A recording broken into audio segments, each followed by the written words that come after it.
지난 시간에 살펴본 것처럼 다니엘은 이제 새로운 통치자 다리오 왕에 의해서 총리로 발탁이 되는데요. 6장 1절 2절입니다.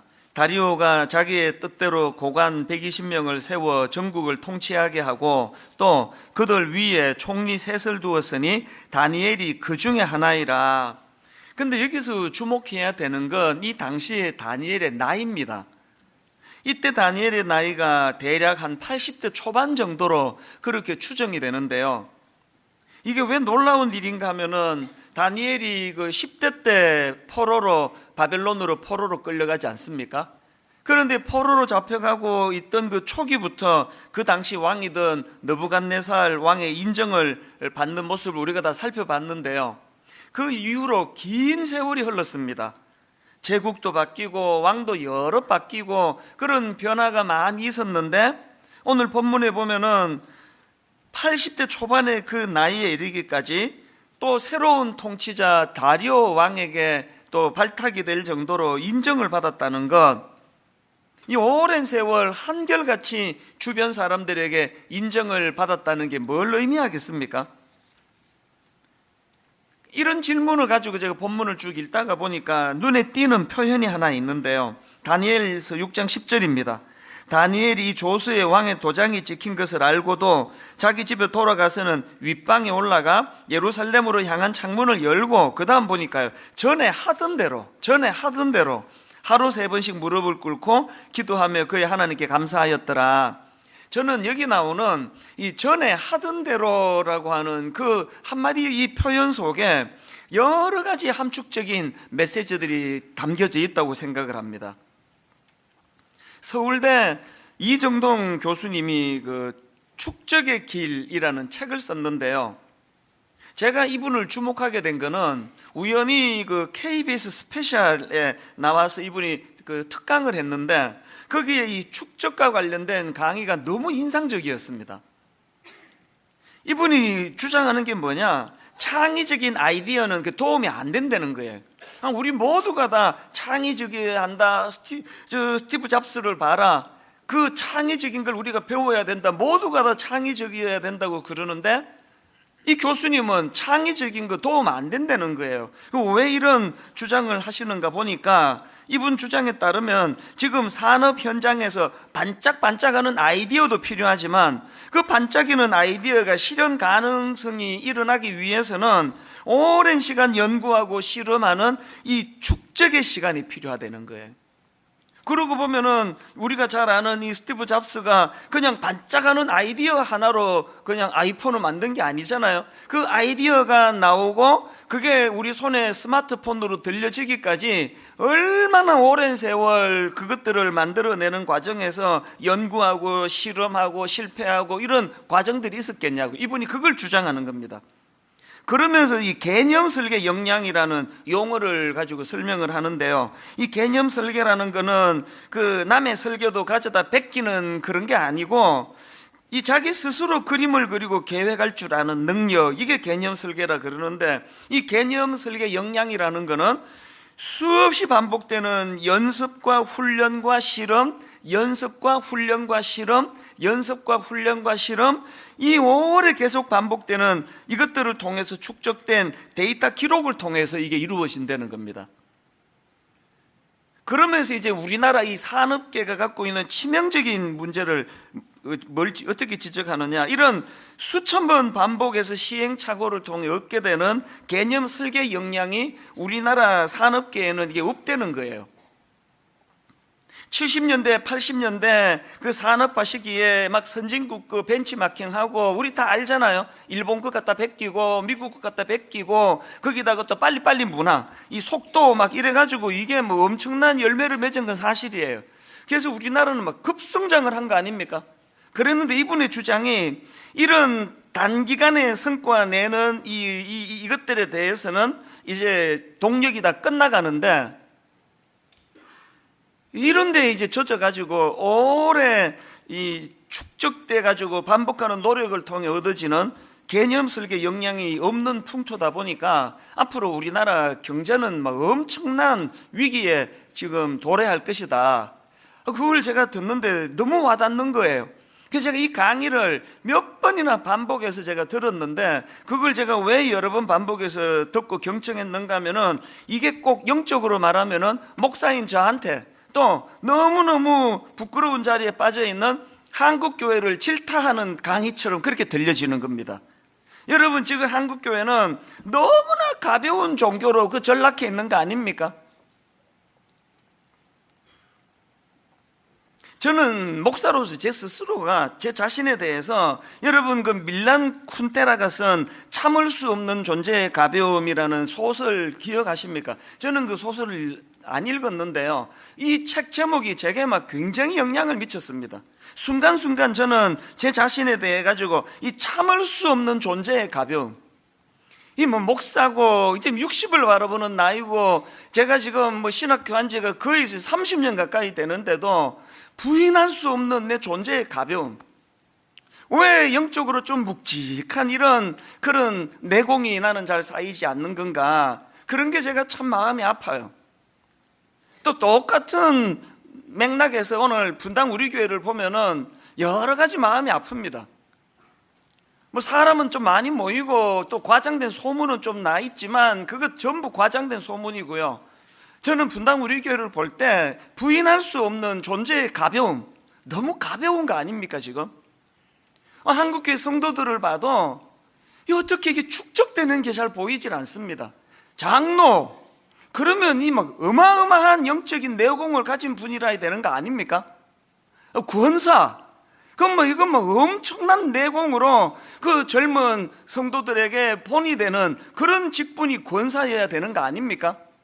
어떤 분은 머리가 숙여지는 분이 있지만 훨씬 많은 경우, 그래가지고 우리나라는요 뭐 권사에 대한 무게감이 없잖아요. 나이 좀 들어 보이면 그냥 뭐 권사님 불러주는 거고, 젊으면 집사님 그렇게 불러주는 거고, 더 젊으면 뭐 형제님, 이게 나이 등급으로 지금 갈라버린 것 같아요. 왜 이런 일이 있습니까? 축적이 일어나자, 축적이. 그 특세, 뭐 일주일, 그러면 막 한 7,000명씩 모이고 막 2시간 자고 그러는데요. 그렇게 특세를 통해서 이제 하나님 앞에 새벽에 일어나 기도해야 되겠다는 이것이 일상적인 영성으로 연결이 안 돼요. 1년에 한 번 이벤트. 이런 의미에서 제 자신의 이 참을 수 없는 존재의 가벼움, 누가 뭐 다 교양 있고 점잖으니까 저보고 아이고 목사님 어떻게 이렇게 영성이 가볍습니까? 그렇게 지적하는 분은 없지만 제가 저를 알잖아요. 어떻게 이렇게 가벼워, 이렇게 가벼워. 이런 맥락에서 저는 여러분에게 심각한 질문을 던지고 싶은데요, 여러분은 지금 영적 성숙을 위하여 지금 어떤 것에 연습과 훈련과 은혜, 새로운 도전, 인격적인 기표를 가지고 도전했다가 또 실패하고 하나님 앞에 나가 다시 한번 은혜를 구하고 다시 한번 도전하고, 이런 축적된 영적인 자산이 생겨나고 있습니까?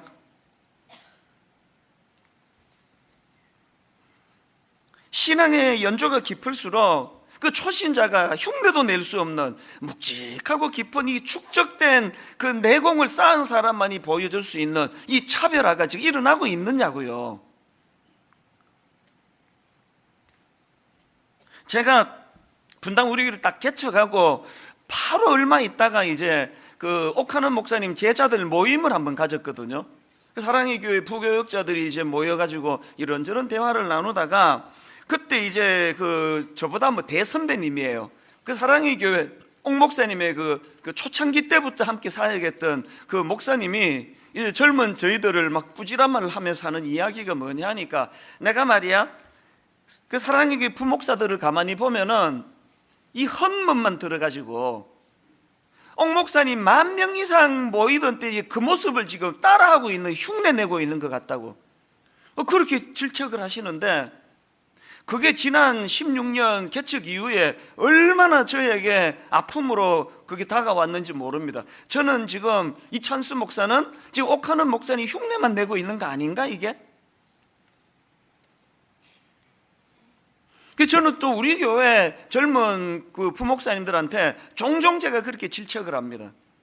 30대는 30대 때에 쌓아야 될 영성이 있고, 그러다가 40대가 되면 30대 쌓아놓은 그 영성에다가 축적되는 40대의 영성이 있고, 50대는 30대와 40대에 쌓아놓은 그 영성을 바탕으로 깊이가 더 들어가 존재가 그 목사다워야 되는 거 아니냐고. 30대 때 그 시금방지기에 무슨 책이나 끼고 다니지 말고, 책도 읽어야 되지만 현장을 뛰어다니고, 병원에 입원해 있는 그 환자 성도님 찾아가 손잡아 드리고, 사업 실패해서 우는 그 자리 찾아가 눈물을 닦아 드리고, 질퍽한 그 시장 영성이라는 이름을 제가 그렇게 붙여봤습니다.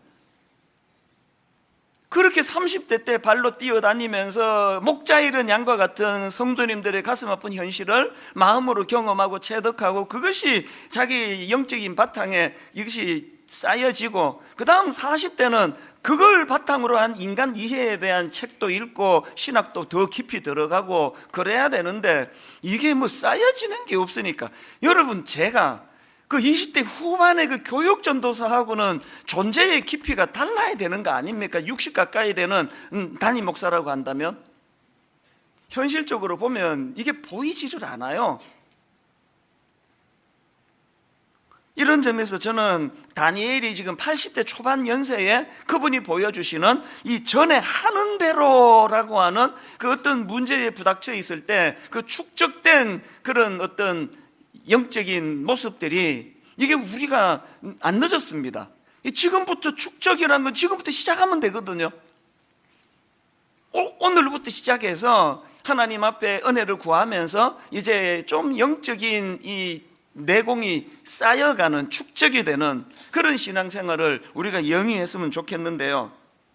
뭐 여러 가지 우리가 그 쌓아 올려야 될 영적인 자산들이 많지만, 오늘 본문에 의거해 가지고 우리 대표적인 두 가지 우리가 쌓아야 될, 축적해 나가야 될 걸 나누고 싶은데요. 첫 번째, 우리가 축적해야 될 게 뭐냐? 기도의 축적입니다. 기도의 축적. 자, 10절을 다시 보십시오. 다니엘이 이 조서에 왕의 도장이 찍힌 것을 알고도 자기 집에 돌아가서는 윗방에 올라가 예루살렘으로 향한 창문을 열고, 그 다음 보세요. 전에 하던 대로 하루 3번씩 무릎을 꿇고 기도하며, 전에 하던 대로 기도하며, 전에 하던 대로 기도하며, 뭡니까? 기도의 축적이에요. 우리 다니엘처럼 이제 오늘부터 이 기도의 축적을 쌓아야 되는데요. 이 기도의 축적의 그 목표가 뭔지 아십니까? 이 기도의 축적의 목표는요, 다니엘처럼 인생의 위기가 올 때, 사자굴에 던져지게 될 어려움이 있을 때 바로 인간적인 방법으로 그거를 풀지 않고 거의 즉각적으로 그런 일이 있을 때 하나님 앞에 의뢰하며 기도로 나가는, 이런 게 몸에 익을 때까지 쌓아야 되는 게 기도의 축적이에요. 이런 맥락에서 보면 오늘 본문에는 두 부류의 사람이에요. 하나는 다니엘과 같은 부류의 사람이 있고요, 또 하나는 그 다니엘을 제외한 나머지 6장에 등장하는 사람들의 모습이에요. 거기 보면은 고관 120명도 나오고, 다리오 왕이 세운 다니엘 말고 또 총리 2사람도 나오고 그러는데요. 여러분, 다니엘과 나머지 사람들에게 결정적인 차이, 그리고 또 다니엘을 제외한 나머지 사람에게서 보여지는 그 행동 양식이 어떻게 차이가 나는지 아십니까? 그들의 특징은요, 3절을 보십시오. 다니엘은 마음이 민첩하여 총리들과 고관들 위에 뛰어남으로, 그 다음에 4절, 이에 인간관계라고 말씀드렸죠. 인과관계가 문제제기, 다니엘이 자기들보다 더 똑똑하고 민첩하고 고관들, 총리들과 고관들보다 더 뛰어남으로, 결과, 그 다음 4절, 이에 총리들과 고관들이 국사에 대하여 다니엘을 고발할 근거를 찾고자 하였으나, 여기서 발견되는 그들의 특징이 뭐예요? 그들은 늘 사람을 주목하고 사람을 상대한다는, 그것도 아주 저급한, 자기보다 조금만 앞서면은 어떻게 해서든 밟으려고 발부둥을 치고, 자기보다 조금만 못하다 싶으면 바로 갑질로 들어가는, 이게 세상 사람들에게 보여지는 행동 양식이라고 한다면, 다니엘은요, 그들과 다른 결정적인 차이, 사람을 상대하지 않습니다. 지금 상대방들이 질투심으로 자기를 모함에 빠뜨려 죽이려고 하는 그런 아주 악한 짓을 저지르는데요, 다니엘은 그 사람들을 상대하지 않아요. 누구를 상대합니까? 전에 하던 대로 기도하며. 누구를 상대하는 겁니까? 제가 왜 내 자신에 대해서 때때로 참을 수 없는 존재의 가벼움으로 제 스스로가 그렇게 참 자책이 되는가 하면은, 오늘도 저는 여전히 많이 좋아지고는 있지만 여전히 어떤 문제에 봉착해요. 누가 나를 모함을 해요. 누가 나를 향해서 그냥 있지도 않은 걸 가지고 제 가슴을 후벼 파는 짓을 하면 바로 저는 다니엘처럼 하나님께 나가는 일이 될 때도 있고 안 될 때가 더 많습니다. 맨날 받는 게 사람에게 상처를 받잖아요. 맨날 그 사람에 대한 울분이 쌓여가잖아요. 목회 한 30년 하면은요, 사람에 대한 불신이 쌓여가는 이런 경우가 꽤 많습니다. 여러분은 어떠세요? 정직하게 돌아보면 그렇게 나를 못살게 구는 사람이 1이라면 너무너무 고마운 분들이 100천인데 계속 이제 이런 부정적인 것들이 쌓여가는 것 자체가 그게 영적인 깊이가 없다는, 그건 반증이에요. 반증. 우리가 어디까지 기도에 그 깊이를 쌓아야 된다고요? 이런 일이 일어날 때 사람을 상대하는 것이 거의 본능으로 일어났던 우리가 바로 다니엘처럼 전에 하던 대로 그 문제를 가지고 하나님께 기도하는 자리로 나가는 그런 깊이까지 갈 때까지 우리 기도에 이 축적이 쌓여야 된다는 겁니다. 다윗을 한번 보십시오. 시편 55편은요, 지금 다윗이 그 적의 압제로 굉장히 힘든 상황이에요. 그런 상황에서 자 시편 55편 16절을 보십시오. 나는 하나님께 부르짖으리니 여호와께서 나를 구원하시리로다. 저녁과 아침과 정오에 내가 근심하여 탄식하리니, 막 얼마나 힘이 드는지 저녁에도 힘들고 아침에도 탄식이 나오고 정오에도 막 그냥 한숨이 나오는 상황이에요. 그런데 중요한 건 그 다음에 문구예요. 그 다음에 다윗의 이런 근심과 탄식 소리를 누가 듣습니까?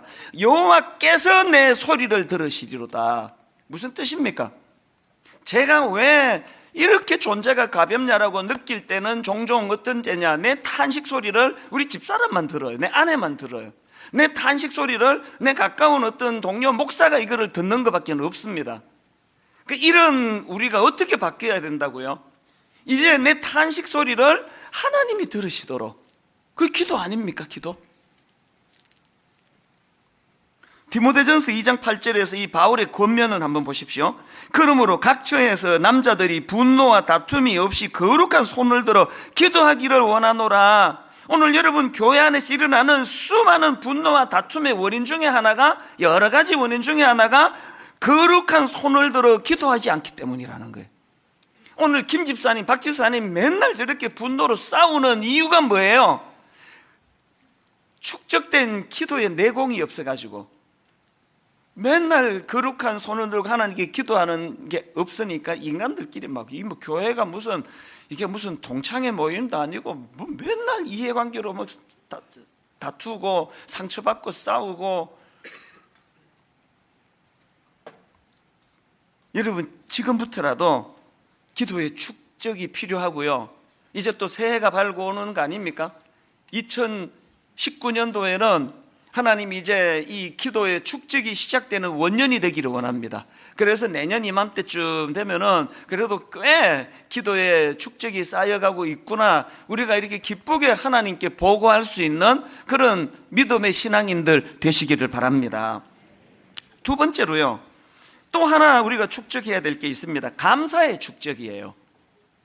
자, 10절 다시 보십시오. 다니엘이 조스의 왕의 도장이 찍힌 것을 알고도 자기 집에 돌아가서는 윗방에 올라가 예루살렘으로 향한 창문을 열고, 그 다음 보세요. 전에 하던 대로 하루 3번씩 무릎을 꿇고 기도하며 그의 하나님께 감사하였더라. 전에 하던 대로 그의 하나님께 감사하였더라. 여기서 보여주는 다니엘의 감사는 본능이 아니에요.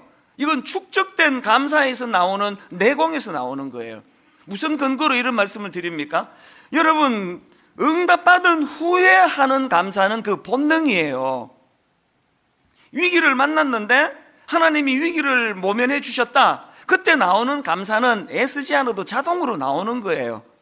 다니엘의 감사는 그런 거 아닙니다. 지금 사자굴에 던져지게 된 그 위험으로부터 벗어난 상태 아닙니다. 그런데도 불구하고 당겨서 감사하는 이 태도 속에는 그 길이 굉장히, 그 감사의 길이 많이 열렸다는 뜻이에요. 이게 무슨 말인가 하면, 우리 아들이 지금 이제 수능 시험을 보고 여유가 있기 때문에 이제 막 지난 6년간 못했던 그런 그 신앙 교육, 인격 교육을 지금 하고 있는 중이거든요. 종종 이제 대화하자 그러면서 저 혼자 일방적으로 이제 훈계를 좀 많이 하고 있는데요. 최근에도 제가 이제 무슨 얘기를 했냐면, 너 있잖아, 아빠가 그 등산을 좋아하잖아. 내가 이게 산을 다니다 보면 기가 막히다. 이야, 이 길을 어떻게 이렇게 절묘한 데다가 경치도 좋고 또 잘 이렇게 좋은 길을 만들어 놨는지 감탄할 때가 많아. 근데 있잖아, 이 길은 정부가 만들어 준 거 아니야. 이거 지자체가 만들어 준 거 아니고 누가 만들었는지 아니? 등산객들이 만드는 거야. 길이 좋으니까 한 명이 지나가고 두 명이 지나고 자꾸 그 길을 가다가 보면은 그런 길이 나오는 거야. 너도 마찬가지야. 네 이제 시험 쳐놓고 한 석 달 이제 팽개쳐 놀고 막 그냥 막 무절제하게 생활하고 하면은 그거부터 네 대학 생활에 길이 나기 시작하는 거야. 모든 건 다 습관의 문제야. 제가 우리 아들한테 그런 이야기를 했더니 그냥 묵묵히 듣더라고요. 얘기 끝나니까 또 들어가가지고 뭐, 그래서 얘가 길이 지금 잘 안 나 있구나 그런 생각을 했는데요.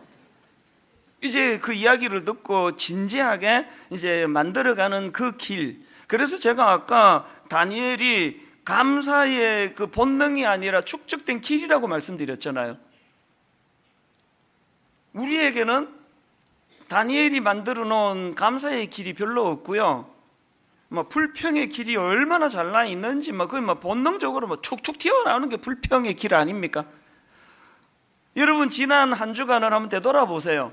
아마 거의 감사 한 5번 할 때, 불평 한 5번 할 때, 감사 한 번, 이건 굉장히 성숙한 분이 이 정도일 거예요. 어지간한 사람은요, 불평 한 10번 하면은 감사 한 번, 또 조금 더 미숙한 사람은 불평 한 30번에 감사 한 번, 더 나쁜 사람은 불평 50번에 감사 하나도 없고, 이 길이 안 나서 그래, 길이. 우리가 이제 이 감사가 계속 축적이 되도록 지금부터 여러분이 그쪽에 길을 만들어야 돼. 이제 어지간하면은 길이 얼마나 다니엘에게 감사의 길이 잘 나와 있으면 문제가 해결되지도 않았는데 감사가 툭 튀어나온 거 아닙니까? 그럼 누가 행복하겠습니까? 이렇게 살면 본인이죠. 이 감사의 길이 잘 나와 있는 분 중에 한 분이 손양은 목사님이신데요. 이분은 일제시대 때 일본 제국주의 시대 때 그 신사참배 문제로 옥중에서 순교하신 분 아닙니까? 근데 참 불행하게도 그 감사학교라는 그 책에 보니까요, 손양은 목사님이 순교 직전에, 돌아가시기 직전에 또 사모님이 많이 또 편찮으셨대요. 그래서 아픈 아내에게 그 옥중에 쓴 편지를 제가 보고요, 진짜 울컥했습니다. 내용이 이렇습니다. 동인 어머니에게, 이 대목도 너무 감동적이었습니다. 자기 아내 보고, 그 동인이가 그분 아들이잖아요. 동인 어머니에게, 병고 중에서 얼마나 신음하십니까? 이 같은 몹시 더운 날씨에 고열도 심하고 게다가 병고까지 있으니 설상가상이겠구려. 그러나 믿음과 진리는 기호와 환경을 초월하니 안심하소서. 꽃피고 새 우는 시절뿐만 아니라 백설이 분분한 엄동설한 중에도 하나님의 사랑은 여전하오. 금전 옥루에서 잘 먹고 잘 살 때만 하나님을 찬양할 뿐 아니라 초가상간에서 못 먹고 병들었을 때도 하나님을 찬양해야 하오. 나는 솔로몬의 부귀보다도 욥의 고난이 더욱 귀하고 솔로몬의 지혜보다 욥의 인내가 더욱 아름다워 보입니다. 평안과 기쁨은 만병의 보약이 오니 모든 염려는 주께 맡기고 부디 병석을 떠나소서. 항상 기뻐하고 범사에 감사하소서. 1943년 8월 18일 제가 이 편지를 읽었는데 어느 대목에서 울컥했는지 아십니까? 나는 솔로몬의 부귀보다도 욥의 고난이 더욱 귀하고 솔로몬의 지혜보다 욥의 인내가 더욱 아름다워 보입니다. 이거를요, 저처럼 그냥 서재에서 이렇게 썼다면 이게 문학이에요, 문학. 아이고, 우리 목사님 문장 얘기 참 좋아. 지금 손양은 목사님은 감옥에서 지금 옥사하기 직전이에요.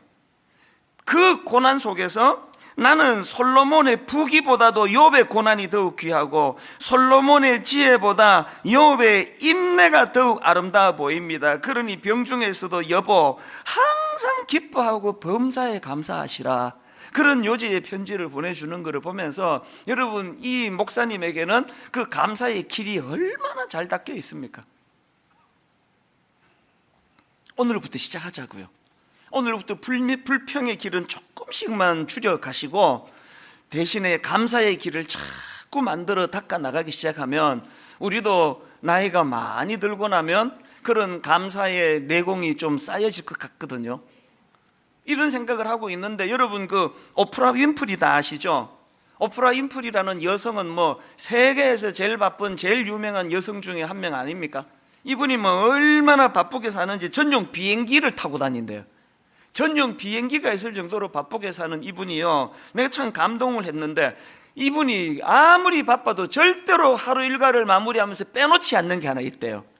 그게 뭐냐 하니까 잠자리에 들기 전에 감사 일기를 쓰는 거, 이거는 절대로 빼먹지 않는데, 그래서 한 하루 동안 일어났던 일 가운데 5가지 감사 목록을 정해가지고 그거를 적는 일을 한다는 거예요. 제가 주목하는 건요, 그렇게 성실하게 적는 것도 주목이 되지만 감사 내용이 감동적이에요. 그냥 거창한 게 아니라 일상의 소소한 감사들, 예를 들어서 한번 5가지를 제가 읽어 드릴게요. 오늘도 거뜬하게 잠자리에서 일어날 수 있어서 감사합니다. 이게 첫째고요. 둘째, 유난히 눈부시고 파란 하늘을 보게 해주셔서 감사합니다. 셋째, 점심때 맛있는 스파게티를 먹게 해주셔서 감사합니다. 넷째, 얄미운 짓을 하는 동료에게 화내지 않았던 저의 참을성에 감사합니다. 다섯째, 좋은 책을 읽었는데 그 책을 써준 작가에게 감사합니다. 지금 이게 누가 못할 사안입니까? 이 가난하다고 안 되는 게 하나라도 있습니까? 오늘 저녁에 그 스파게티 드세요. 스파게티. 누가 스파게티를 못 먹습니까?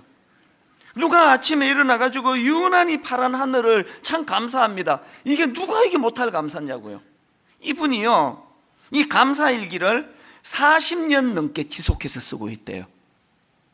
신앙과 더불어서 매일매일의 이 감사 습관이요, 그 107kg 낙담한 흑인 미혼모 오프라 윈프리를 지금 두고 하는 얘기거든요. 이렇게 낙담한 흑인 미혼모를 세계 최고의 토크쇼 진행자로 성장시킨 원동력이 되었다. 저희 교회가 지금 감사 노트를 제작하려고 해요. 이제 내년 상반기가 되면은 이제 우리가 이 감사 노트가 만들어질 거예요. 오늘부터 이 감사를 쌓아가자고요. 감사를. 한 가지 말씀만 더 드리고 말씀을 마무리하려고 하는데요, 제가 앞에서 그 서울대 이정동 교수님의 축적의 시간이라는 강의를 소개해 드리지 않았습니까? 그 강의에요, 그 데이비드 블레인이라고 하는 마술사 이야기가 나옵니다. 이 데이비드 블레인이 미국에서 꽤 유명한 마술사래요. 그런데 이분이요, 놀라운 기록을 세웁니다. 보통 의학적으로 말하기를 6분 이상 숨을 쉬지 않으면 이게 그 뇌에 산소가 공급이 끊어져 가지고 6분 정도 숨을 안 쉬면은 뇌사 상태에 빠진대요. 그런데 여러분 놀라지 마세요. 이분이 기록을 세웠는데, 신기록을 세웠는데요, 17분 4초를 숨을 안 쉰 사람이에요. 이게 세계 신기록이랍니다. 이분이 여기에 도전하게 된 그 동기가 되게 재밌는데요, 아주 나쁜 친구가 있습니다. 그 친구가 이제 이 뭘로 유혹을 했느냐면은, 자기가 이제 그 숨을 오랫동안 안 쉴 수 있는 마술을 자기가 그 비결을 가르쳐 주겠다 그러면서 뭐라고 얘기하는가 하니까, 그 고무 호스를 풍선에 연결해 가지고 몸 안에 집어 넣어 가지고, 여러분 그 위 내시경 할 때 왜 막 그 안으로 그 호스를 집어 넣잖아요. 그것처럼 이제 이 호수관에다가 풍선을 연결해 가지고 거기에 산소가 들어 있으니까 그렇게 하고 입을 다물고 있으면은 이제 그 안에서 이제 숨을 쉬는 일이 일어나 가지고 이제 감쪽같이 마술을 할 수 있다는 그 엉터리 말에 속아가지고 이 사람이 진짜 해요. 막 안으로 이제 호수 집어넣는 걸 영상으로 제가 봤거든요. 이거 하다가 거의 죽을 뻔했대요. 그분이 하는 말이 내 인생의 가장 바보스러운 시도였다, 그런 이야기를 해요. 그런데 이제 여기에 이제 도전을 받아가지고 진짜 이제 숨을 참는 이거를 이제 자기가 시도를 시작했는데요. 여러 전문가를 만나서 조언을 구하고 요가 선생님을 찾아가고 심장이 의사분도 찾아가고 정신과 의사도 찾아가고, 그래서 이 심장 박동을 줄이는 이 훈련을 막 엄청나게 오래 했답니다. 살도 빼고 식이 조절도 하고 호흡 조절하고 2년을 그렇게 훈련했대요. 그래가지고 이제 제가 조금 전에 말씀드렸던 그 오프라 윈프리 쇼에 나가가지고요, 그 영상으로 제가 봤거든요. 큰 이제 투명한 욕조 안에 이분이 그냥 들어가요. 아무것도 없이. 그래서 욕조 안에 들어가가지고 17분 4초 숨을 참습니다. 이 세계 신기록을 세워요.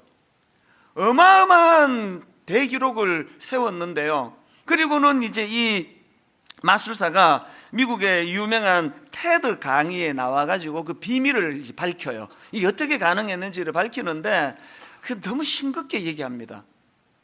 뭐라고 말하느냐? 비밀은 1초씩 숨을 참아가는 그거를 늘려갔다는 거예요. 그러면서 2년 동안 자기가 반복했던 것들이 뭐냐? 그러면서 이제 설명하기를 트레이닝, 프랙티스, 익스퍼리멘테이션. 아까 그 교수님 우리나라 산업에 문제가 있다가 하여튼 빠진 세 가지가 이거 아닙니까? 연습, 훈련, 실험, 연습, 훈련, 실험.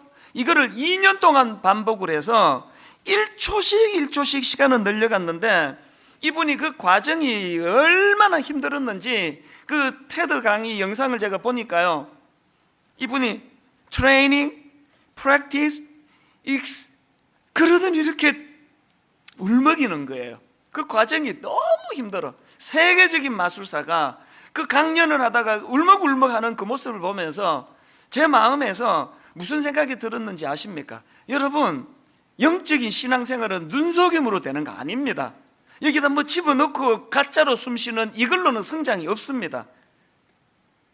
성경에요, 죽음을 보지 않고 하나님이 데려가신 두 인물이 있지 않습니까? 엘리야와 에녹이 그 인물인데요, 엘리야에 대해서는 그가 얼마나 위대한 일을 했는지 열왕기 상하에서 얼마나 그 위대한 일들이 상세하게 기록이 됩니까? 그런데 놀랍게도 에녹에 대해서는 기록이 없습니다. 하나도 없습니다. 에녹에 대한 기록 한 몇 줄 있는데요, 이게 진짜 의외예요. 창세기 5장 21절부터 23절이 그겁니다. 보십시오. 에녹은 65세에 무두셀라를 낳았고, 이게 지금 낳고가 나왔죠. 무두셀라를 낳았고, 무두셀라를 낳은 후 300년을 하나님과 동행하며 자녀들을 낳았으며, 맨 마지막에 그는 365세를 살았더라. 이분은요, 애 낳은 것 밖에는 기록이 없습니다. 한 게 없어요. 그런데 여러분이 22절 다시 한번 보시겠습니까? 무두셀라를 낳은 후 300년을 한 문장 들어가 있습니다. 하나님과 동행하며 자녀를 낳았으며. 일상생활 속에서 그는 하나님과 동행하며, 이 짧은 한마디가요, 엘리야가 막 어마어마하게 큰 일을 행했던 그 모든 것 이상으로 이게 압축된 설명이에요. 이게 여러분 다 아시지만 저는 엘리야과 아니에요. 전 죽었다 깨어나도 엘리야와 같은 영웅의 위치는 아닙니다. 엘리야가 했던 놀라운 기적적인 일 저 못합니다. 여기 엘리야과가 몇 되겠습니까? 다 자기가 엘리야라고 생각했지만 사실 다 에녹 아닙니까? 다. 우리 엘리야처럼 그렇게 막 엄청난 업적을 남겨가지고 하나님 눈에 드는 일 쉽지 않습니다. 우리 못합니다. 그러나 여러분, 우리 마음만 먹으면 에녹과 같이 그저 일상생활 가운데 소소한 일상에 하나님을 의지하고 그분보다 앞서지 않고 그분의 뜻을 구하고 그분과 함께 동행하며 이런 것들이 축적이 되면은 하나님이 에녹을 너무너무 이뻐, 너무 사랑스러워. 그에게 놀라운 은혜를 베풀어 주신 것처럼, 여러분, 이 축적의 시간이라는 표현을 썼다고 오해하시면 안 됩니다. 내가 노력하는 거 아니에요. 내가 몸부림쳐서 얻어내는 거 아니에요. 에녹처럼 하나님과 동행하며 오늘부터 시작하자고요. 그래서 너무 부끄럽게 한국 기독교는 너무 얕아, 한국 교회 목사들은 스님이나 신부들보다 너무 얕아, 가볍게 짝이 없어, 이런 소리를 듣는 오늘 우리 현실에서 오늘부터 시작하죠. 오늘부터 조금씩 영적으로 주님과 동행하며 축적이 이루어져 감으로 말미암아 이제 내년 이맘때쯤 돼서는 조금 더 축적이 있고, 후내년 이맘때 돼서는 또 조금 더 축적이 있는 그런 주님의 자녀로 영적으로 성장해 나가시는 그런 믿음의 자녀들 되시기를 주님 이름으로 축복합니다. 말씀을 기억하시면서 우리 이 찬양이요, 가사가 참 아름답습니다. 감사해. 언제 감사하느냐? 시험이 닥쳐올 때에. 또 그 다음에 보니까 또 감사해. 언제 감사하느냐? 고통이 찾아올 때. 이게 어떻게 가능합니까? 보니까 시험이 닥쳐올 때 주께서 인도하시니 두려움 없네. 고통이 찾아올 때 주께서 지켜주시니 승리하리라. 굉장히 영적인 축적이 많이 이루어진 분이 할 수 있는 찬양이에요. 우리 찬양을 부르면서 여러분 소원하십시오. 아버지, 저도 진실로 이런 고백을 할 수 있는 축적이 있는 영적 깊이가 있는 가볍지 않은 그런 크리스찬으로 살아가기를 원합니다. 우리 가사를 생각하시면서 함께 찬양하기 원합니다. 감사해.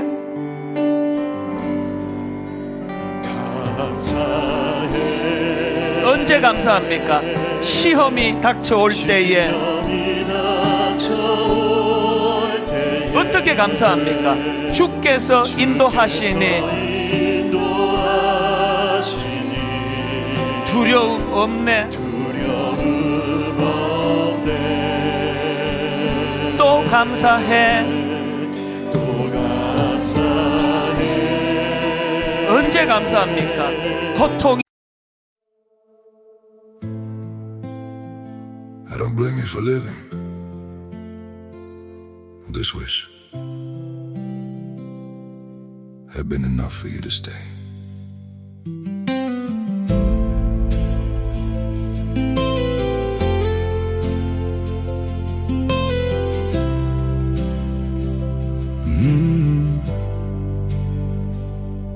I saw it coming in the way you changed, in the silence between your words. Every I'm fine felt heavier than truth, like something breaking unheard. I tried to fix what I didn't understand, held on tighter as you slipped away. But love can't grow where it's already gone. I don't blame you for living with this wish. Have been enough for you to stay.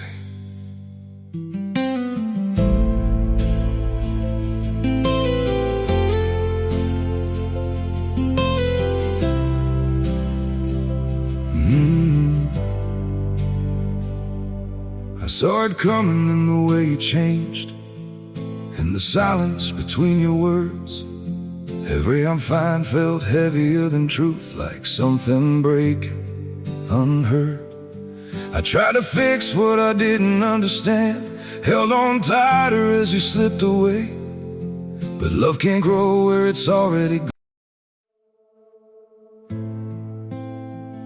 I don't blame you for living with this wish. Have been enough for you to stay.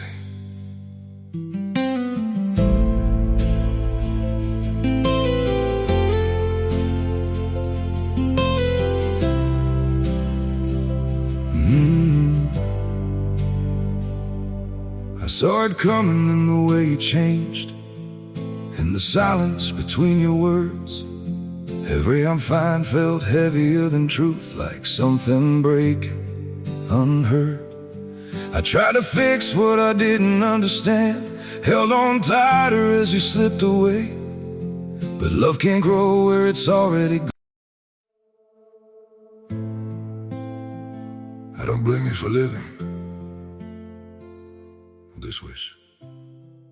이 찾아올 때에 고통 중에 어떻게 감사할 수 있습니까? 주께서 지켜주시니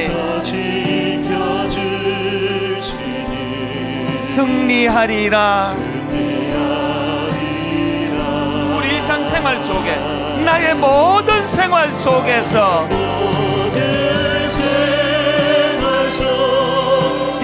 주님이 함께 하시니 주님의 성령 나를 인도하시리.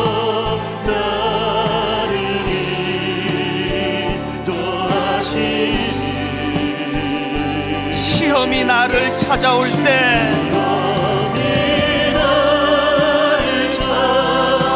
주님 지켜주시니 주님의 성령 나를 인도하시리.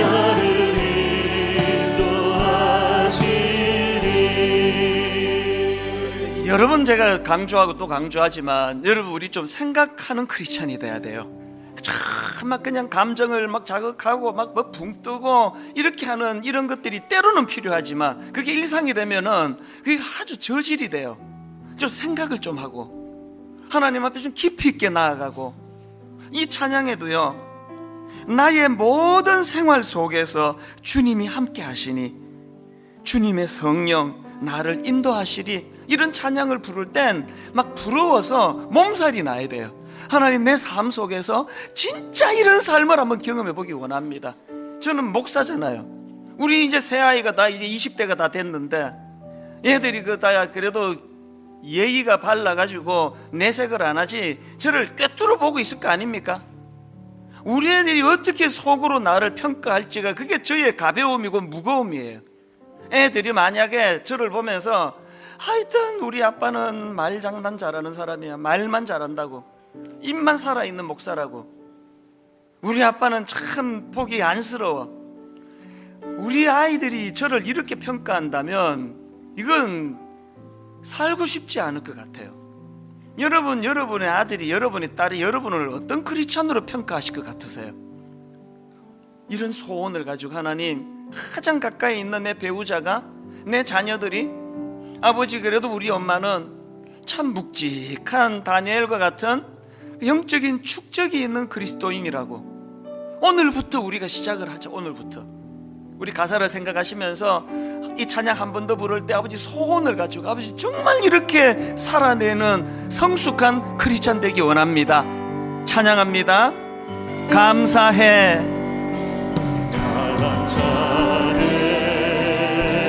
어느 순간입니까? 시험이 닥쳐올 때에 주께서 인도하시니 두려움 없네. 또 감사해. 언제 감사합니까? 고통이 찾아올 때에 주께서 지켜주시니 확신, 승리하리라. 소원을 가지고 선포하십시오. 나의 모든 생활 속에서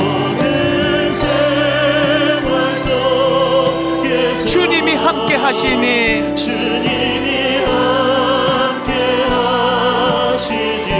주님의 성령 나를 인도하시리.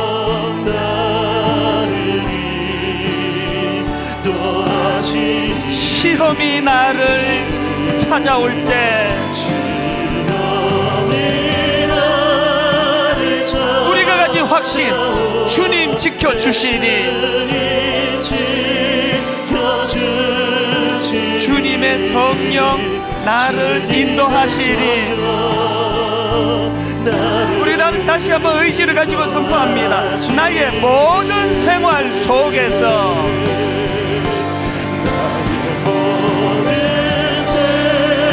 내 일상생활 속에 주님이 함께 하시니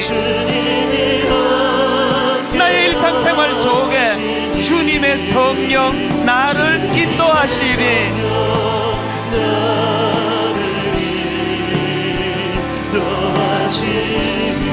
그렇기 때문에 시험이 나를 찾아올 때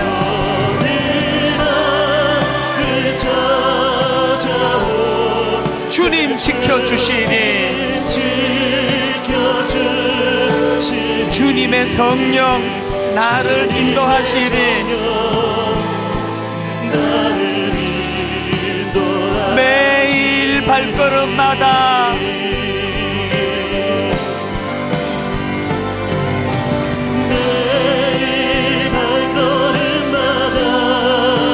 예수 인도하셨네. 나의 무거운 죄짐을 모두 벗고 하는 말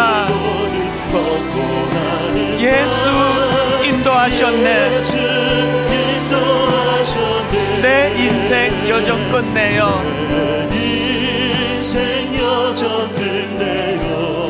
강 건너 언덕 이를 때 하늘 문 향해 말하리. 지나온 내 인생 예수 인도하셨네. 지나온 내 인생 되돌아보며 매일 발걸음마다 예수 인도하셨네. 나의 무거운 죄짐을 모두 벗고 하는 말 예수 인도하셨네. 우리 다 자리에서 일어나셔서 이 가시밭길 인생을 허덕이면서 갈 때에 시험과 환난 많으나 그러나 내 인생 예수 인도하셨네.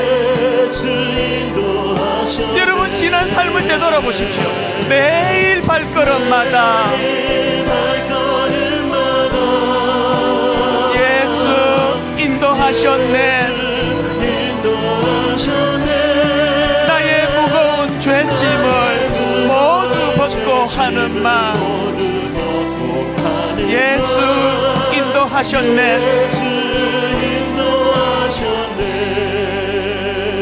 두 가지 기도하시면 좋겠습니다. 하나님, 가볍디 가벼운 우리의 신앙, 세상 사람들조차도 이 교회는 왜 이렇게 가벼운 거냐고 그렇게 조롱당하는 현실에 하나님, 내 신앙의 연조만큼의 깊은 영적인 내공을 허락해 주시기 원합니다. 저는 그게 쌓인 게 별로 없습니다. 오늘부터 시작하기를 원합니다. 두 번째 기도 제목이 있다면, 아버지, 내 힘으로 만들어내는 영적인 깊이가 아니라 예수 인도하셨네. 매일 발걸음마다 이 가시밭길 인생을 허덕이면서 갈 때 시험과 환난 많았지만 예수 인도하셨네. 아버지, 두 가지를 놓고 2018년도 잘 정리하고 새해를 향하여 달려가기를 원합니다. 꿈꾸며 같이 통성으로 같이 기도하시겠습니다. 살아계신 하나님 아버지, 매일 발걸음마다 내 인생 발걸음 주님 인도하셨습니다. 예수님 인도해 주셨습니다. 하나님 아버지, 감사할 이유가 내일의 삶의 소리 안에서 축적되게 나의 무거운 죄짐을 모두 벗고 주님 내미시는 손 붙잡고 주님께 감사하는 삶을 살아내며 주님의 그 깊이를 이 가시밭길 인생 허덕이면서 그러나 시험과 환난 많았지만 주님 인도해 주시는 길이었노라고 인도하심을 구하며 하나님 앞에 매일매일 살아가는 삶이 되게 하여 주시고 내룩과 같이 하나님 그렇게 동행하는 은혜의 길로 나아가도록 주님 함께 하여 주시기 원합니다.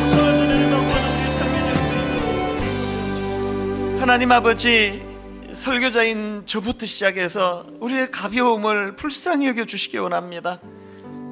십자가로 변화된 주님의 자녀답게 좀 묵직한 존재감과 특별히 말을 많이 하지 않아도 세상 사람들이 저 사람은 참 크리스찬으로의 무게감이 느껴진다고, 이런 것들이 잘 보이지 않는 부끄러운 저희들의 모습입니다. 아버지, 오늘서부터라도 다니엘처럼, 에녹처럼 주님과 동행하며 주님을 의지하며 깊은 영적인 깊이가 쌓여갈 수 있도록 은혜 내려 주시옵소서. 이것들을 우리의 노력과 우리의 힘으로 만들어가는 것이 아니라 에녹과 같이 주님과 동행할 때, 주님 손잡고 나아갈 때 주님이 만들어주시는 선한 열매인 줄 믿사오니, 이번 한 주간 이 축적을 향한 첫걸음을 내딛는 심정으로 하나님 한 주간을 승리하며 살아내게 인도하여 주시옵소서.